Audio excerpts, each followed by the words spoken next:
Hello, Dental Team listeners. This is Kira, and I am so pumped that you are back for day 2 with me and Brian Harris. We talked yesterday about partnerships and the different pieces about it. And now today we're actually going to talk about how to have a successful practice after the buy-in, which I think is so important and is not talked about. So get ready. And as always, thanks for listening. And I'll catch you next time on the Dental Team podcast.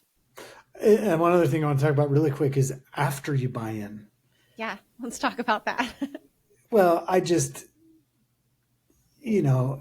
come like 2014, 15, 16, like I don't have to practice for a long time. And then I start getting to that point where, you're like, I want to have full control, and you start thinking like, man, it'll be nice when this is just all mine, and I will tell you, that's the one thing that I did not appreciate.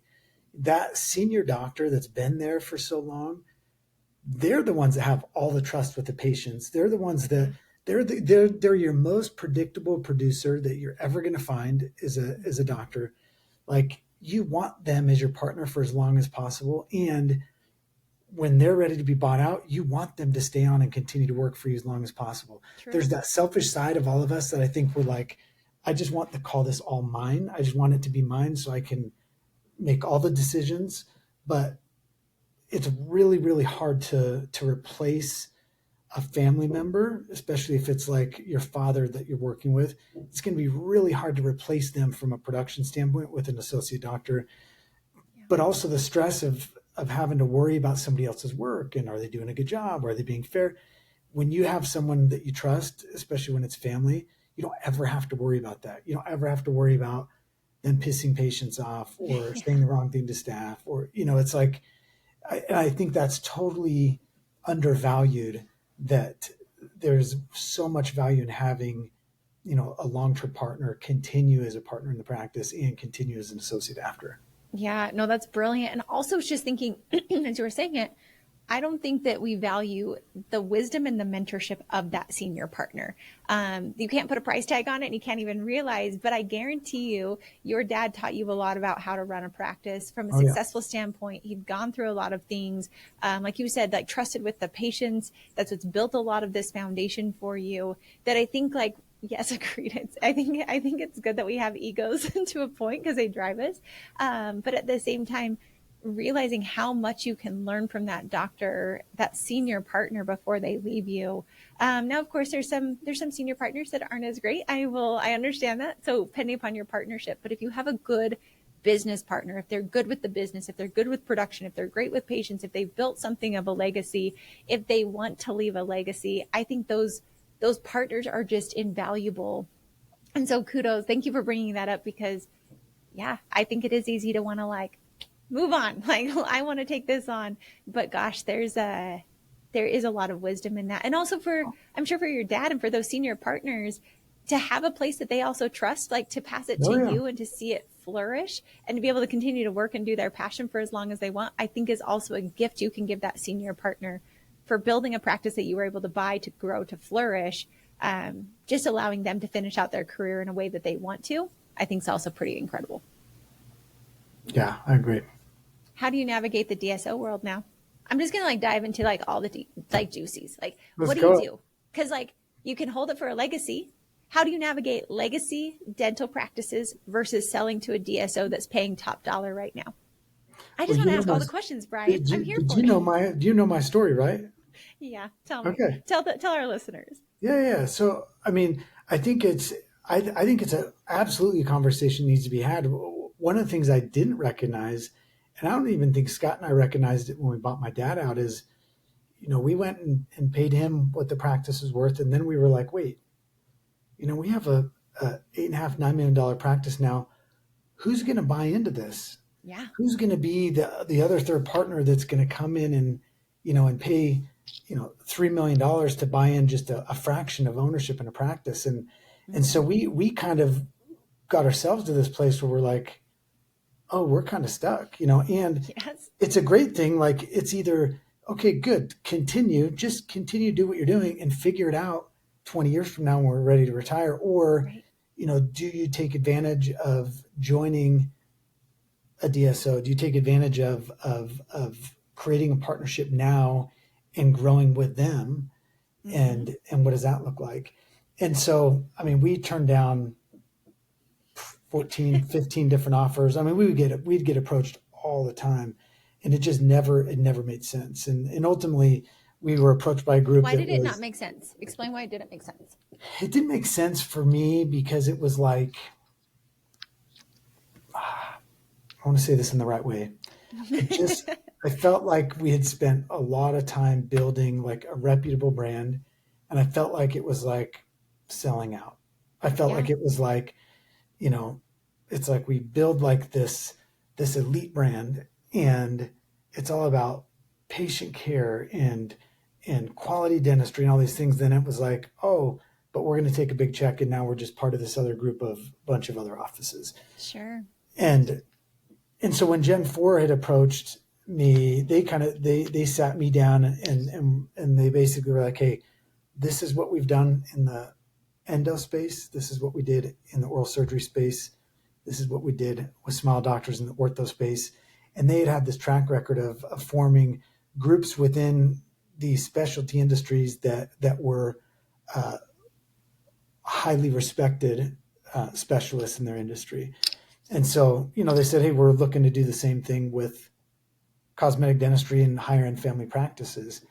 And when they shared that vision with me, and I started to look at it, and then I reached out to a handful of my friends that were very, very well known cosmetic dentists, probably 10 years my senior, that have some of the most well known practices in the world. And and I said, hey, what do you guys think? Is this something you want to be a part of? And when I saw them start to see that same vision that I had, where they recognize like, hey, they're kind of in this interesting spot too now, where what is their exit strategy? Mm-hmm. Um, and so there's been a ton of us that have joined Gen 4, and it's been a journey. I mean, I would feel totally comfortable saying this out loud. If the investors and the partners were in the room, like, yeah, there's challenges. There's challenge anytime you're growing something new in an industry. There hasn't really been a DSO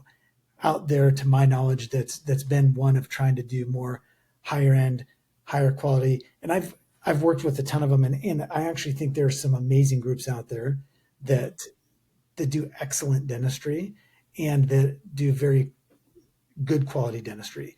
But a lot of them have started from the ground up, one or two offices, to bring together a bunch of seasoned offices. That's a tougher thing, and Mm-hmm. hadn't been done at this level. Yeah. Um, so it's yeah, we've had our growing pains, but at the same time, like, it's been great. It's been great to kind of work through that together. I've been part of the group 2 years now, and I'm happy. I really enjoy it. They give me total freedom. I haven't had to change the way that I practice dentistry. I do everything exactly the same. But there's some other behind the scenes business stuff, that I've had Sure. to adapt to. But no regrets, no regrets at all. And were they a DSO? And if you can share this, great. And if not, don't feel, because I know every Yeah. DSO is different. Were they one where it was like they sold you stock in the business, they took part of it, and then they keep you on as an associate? Is that basically kind of, because I know that's most of the structure of DSO is they'll buy you out, pay you for it where you're at, you get stock in the company typically, and then they continue to pay you as an associate doctor, basically, of whatever production.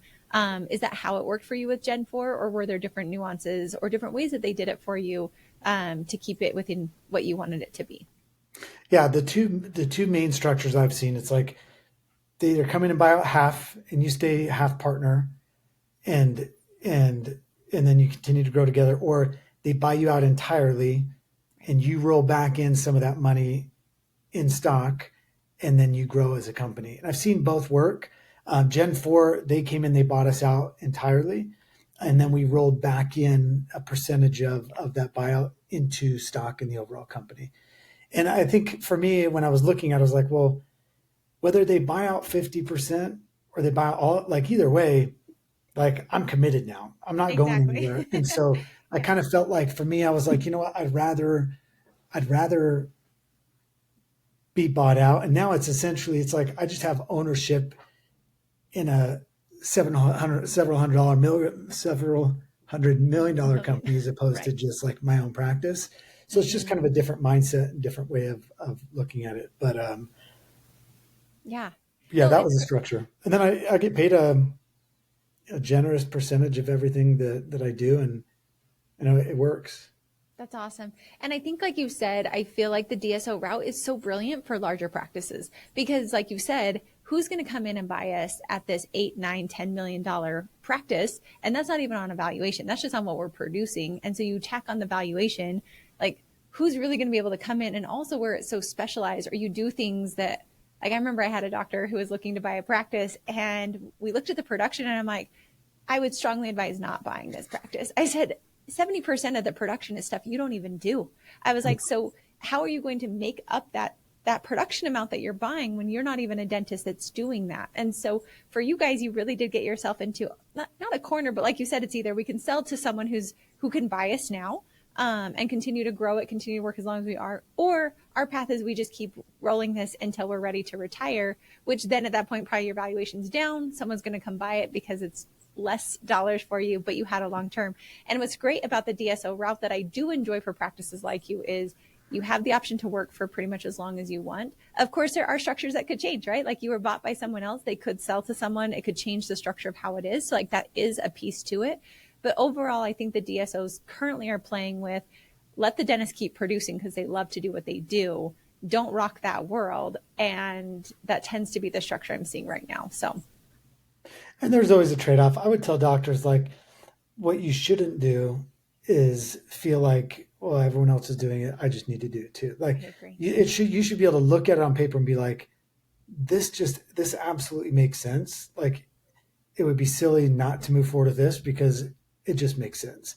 The deals that I see that, you know, I've seen a lot of people, you know, really get upside down and really get in a bind is where they they just kind of like roll in their equity with another group because of this promise of something bigger, or they take, you know, a small payout now with this promise of like this big thing later, and not realizing like that's not a guarantee. And in fact, a lot of these don't ever get to that point down the road. And so it's just one of those things like you only should do it if you like if you're cash flowing good and you're happy and your practice is going good and your team's happy.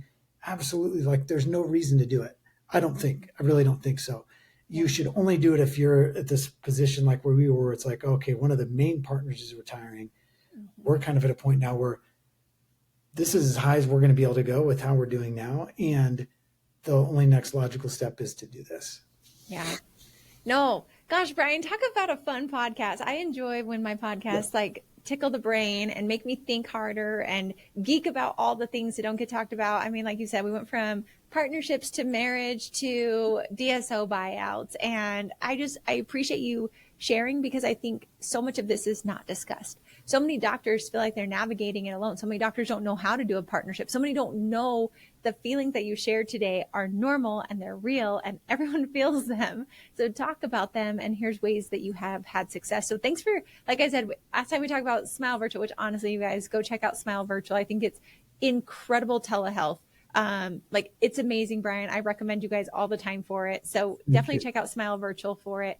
But Brian, thanks for navigating all the pieces. Any last wrap ups you've got? Things, how can people connect with you? Last thoughts today as we wrap up. Truly just enjoyed this really, I don't know, like I said, I love the soul filling conversations, and that's what I feel like we had today. So thank you. No, you're welcome. And I feel the same way. And I think that's what's so great about getting on here with you is that, you know, ultimately it's not for me. It's not for you.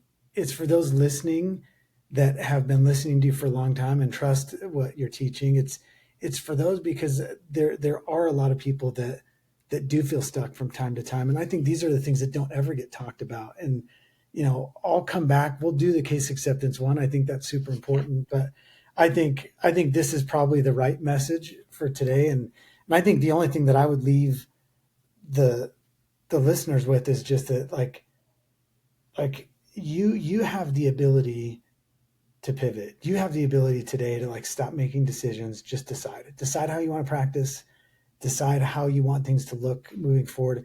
And you also have the ability to go and partner with a coach and Karen and her team do such an amazing job of of guiding doctors along that path and show them exactly how to do it. Like follow somebody that's done it before, or work with somebody that knows how to do it, and just go and do it. And I think that's the one thing I've learned over the years is I've never once looked back and been like, man, I'm really glad I waited so long to finally make the decision to invest in myself. Like there's always regret of like I should have done it sooner. So just Yeah. take that leap of faith.